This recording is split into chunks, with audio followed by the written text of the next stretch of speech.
you do, Gracie? So, Tori, you say the Nicene Creed at Sundays and Solemnities Masses, and you say the Apostles' Creed if there's a lot of children around, or other Masses, and you don't say the Creed when there's a baptism because the part where there would be the Creed is replaced by renewal of baptismal vows. Fun fact. I know this because I'm a lector.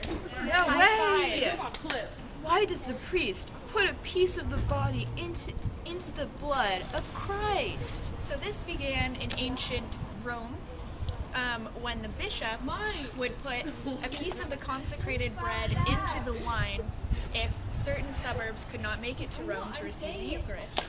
They would take this wine with the bread in it to the town or the community. Everyone in that community would take that wine, so they were also taking the bread. This was then kind of copied by the Pope, who did the same thing. Then by priests. The body is dead without the blood. So unifying the body and blood of Christ in that chalice is kind of a symbol for Christ's resurrection. Why is water poured into the wine? Okay, so this one, I really like this one. So this began as a Greek tradition when it was customary to mix water and wine, because originally the wine in ancient Greece was gritty, bitter. It just didn't taste good, so they had to add water to it to make it taste better. The Romans eventually adopted this, and they spread this tradition to the lands they conquered, including Palestine, where this tradition was not originally part of the Jewish tradition, but it eventually became part of the Passover meal traditions. This eventually became part of early Christian masses and worship. Catechists from as early as the 4th century began to describe the water as humanity and the wine as divinity.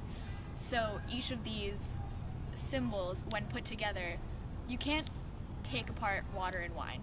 Like, it just won't happen. So by saying that the water is humanity and the wine is divinity, it's kind of like saying once Christ was put into humanity, he can't be taken out. So this creates a permanent bond with humanity and the divine. Why and when do you genuflect? Well, you genuflect to show submission. You show submission to the Lord. You do it before you enter a pew. Fun fact, it comes from Latin roots, meaning the bending of the knee. And when you genuflect on the right knee while doing the sign of the cross. And another fun fact is that servants in the ancient world used to take this position to show their master or their lord, I'm not running away, I'm yours, and I'm here for you, which is exactly what you're doing to God. El último pregunta, the final question. Gracias. Why do Catholics have crucifixes and other denominations often use a cross? Okay, so a cross is just the normal cross, and the crucifix is a cross but has Jesus on it, and it's called a crucifix because he was crucified on the cross. Catholics believe that Jesus should be on the cross, showing that he's on the cross because it shows the seriousness of sin. Also, it shows that love is sometimes painful. And the reason why other denominations choose to do a cross instead of having Jesus on the cross is because Jesus has already risen. Cut! Let's get out of here. Let's get out of here.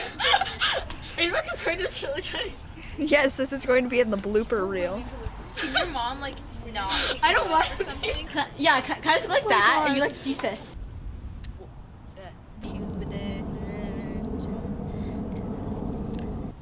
With it. Hi, Gracie. Okay, we'll redo that. You have to say action. Let's redo. Oh. This is why I can't wing it.